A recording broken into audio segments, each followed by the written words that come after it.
Kasama yung ano, tutok. Wait lang.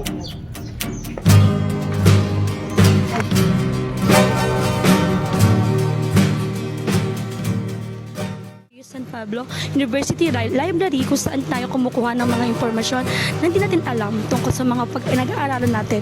At ngayon mismo ay nasa harapan natin ang University Library kung saan makikita ang mga bagay na hindi pa natin alam.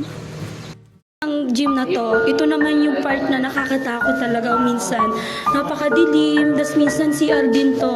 Pero kadalasan talaga, dito dumadaan yung mga estudyante na papalabas ng gym. Tapos sa dami dito may female, may male. Then ito rin ay isang kwarto ng mga PE teacher natin dito sa LSPU. Nakikita nyo naman talaga kung saan napakadilim ng ating background. Pupunta tayo, palabas tayo ng LSPU. Ito, teacher na yan. Ayan, palabas na tayo ng gym dito sa LSPU.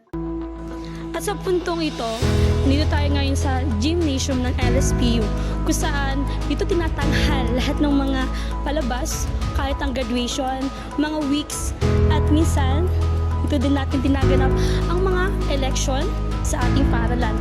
At after 2 years, dito natin maririnig lahat ng graduation. Ang confession ko.